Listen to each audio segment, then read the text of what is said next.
तो देखो सांग मैंने प्रस्तुत हो गला आमर गरमा गरम बंधाकोबी छेचड़ा। तो हेलो सांग मैंने welcome to my channel pause the moment. तो आज गोटे नुआ रेसिपी करवा तार ना हूँ बंधाकोबी माछ छेचड़ा। तो मुझे गोटे बंधाकोबी नहीं से गोटे फल काटी देती मुझे गोटे आलू गोटे पियाज अदा गोटे इंचर अदा आ कि रसुण। तो मुझे नहीं पोहला माछ को भल भाव भाजी देती। आपण कौन बड़ माछ नहीं पारे जो माछटा कि भाजिला बेले किंतु आपण मैंने चेष्टा करें कोकल माछ नापाई। कोकल माछरे जेकोसी घाट हो कि मुड़ी घाट हो कि छेचड़ा कले ता टेस्टा दुईगुणित होता है। तो आज आम प्रस्तुत करवा बंधाकोबी छेचड़ा। तो देखो जो बंधाकोबीटा थिला सेटा मु भल भाव चुन चुन की काटी देछि।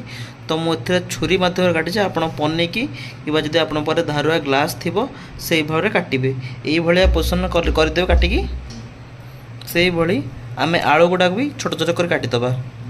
देखो सांग मैंने जो कोबी और आलूटा मुझे काटी या भल भाव धोईदेवी।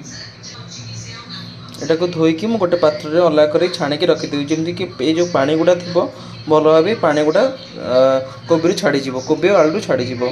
सांग मैंने बर्तमान को पियाज को ये छोट छोट हिसाब से काटी देती।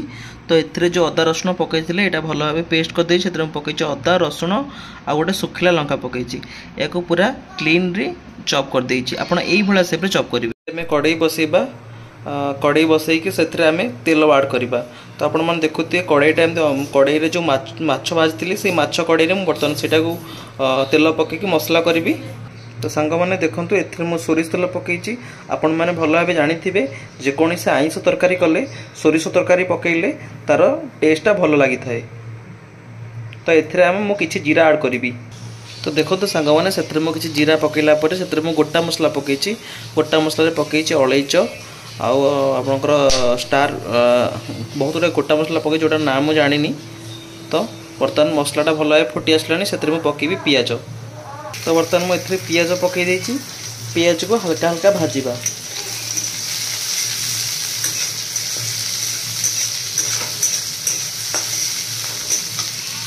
आपड़ गोटे कथा मन रखिए जो आप पियाज भाजुंट गैसटा को सब मीडियम कर रखिए जमीती कि पियाजटा भल भाव भाजब आ पोड़बनी पियाज।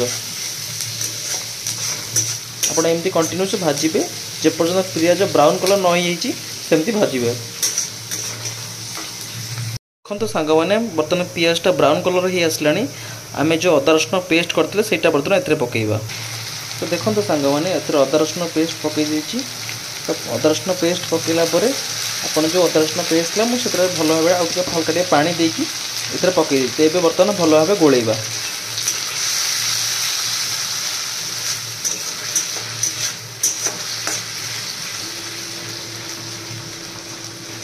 काରଣ ଏଇଟା ହେଲା ସବୁଠାରୁ ଇମ୍ପୋର୍ଟାଣ୍ଟ ଜିନିଷ। ଆପଣ ରସୁଣଟା ଅଦା ରସୁଣକୁ ଯେତେ ଭଲ ଭାବେ ଭାଜିବେ ତାର ଯେଉଁ କଞ୍ଚା ସ୍ମେଲଟା ପଳେଇବ।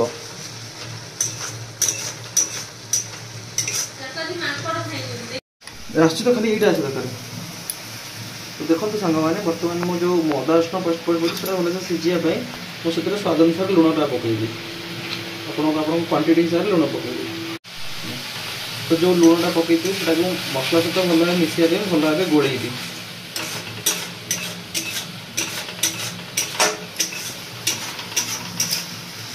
आप मसलाटा को यही जो अदा रसुण पेस्ट पकई आप भल भाव जिते गोलेबे मसलाटा जो भल भाव सीझ कारण अदा रसुण जेपर्यंत कंचा स्मेल न जाइए आपड़ किसी मसला पकईबे कंचा स्मेल गलापर आप लंका गुंड हल्दी गुंड आड करेंगे। गैसटा बर्तमान मीडियम फ्लेम में कर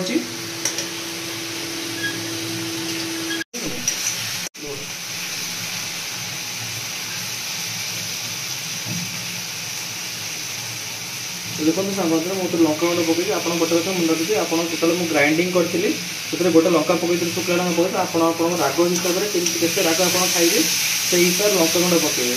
लंका गुंड पकईला आप भल भाव गोलेबे ना लंका गुंड लगिज पोड़। तो से बर्तमान जो लगी जाऊँ अल्प टे पानी दौर लगे।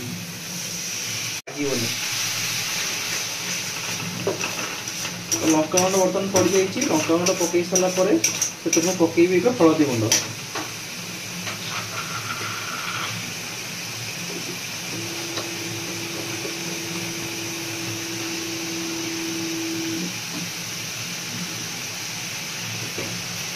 हे बिस्कुट खोलिले तो ये हलदी गुंड और लंका गुंड पकई फल आम भल भाव आपको आउ थे भाजी एमती गोलेबा जमी मसलाटा भल भाव मिसीज।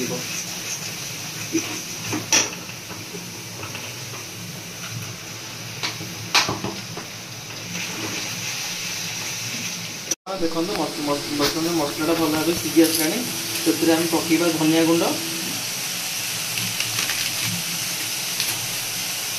तापर पकईबा जीरा गुंड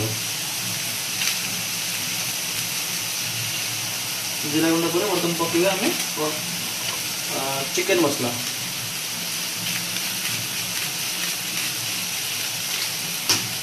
से मसला पकईला या भल भाव गोलेबा।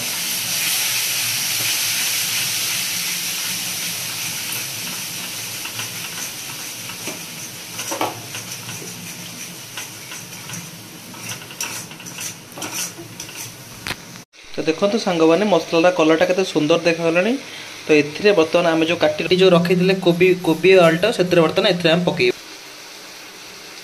तो बर्तमान ए कोबी गुड़ा पकई देती कोबी भल भाव गोलेबा।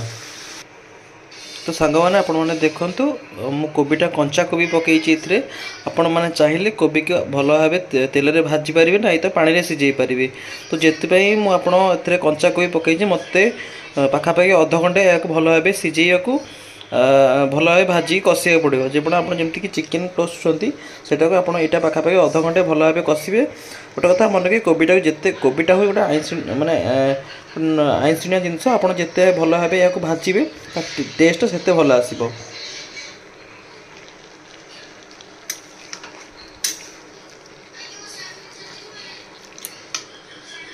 मुझे किसी समय कोबी भाजला या घोड़े देवी घोड़ेला कौन ना कोबीटा जल्दी सीझब।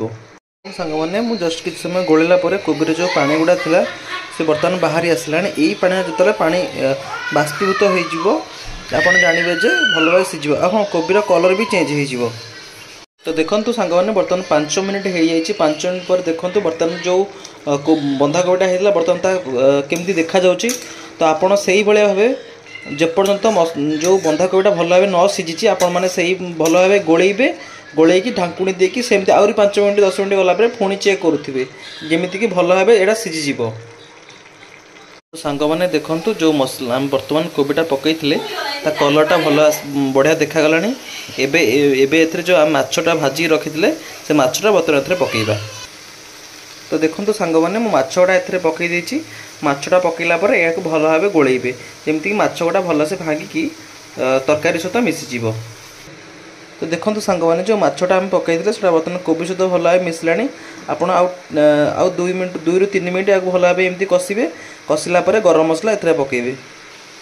तो देखो सांग मैंने मुझे गरम मसला पकई या भल भाव गोलेकी बर्तमान कड़े काढ़ीदबा। तो आपड़ यह रुटी रे आउ भात रे खाइबा भल लगिबो। आपन निज घरे बनातु आ कमेंट मते कहतु केमिति लागिला। पुणी देखा आ गोटे नुआ वीडियो रे रहिली। धन्यवाद।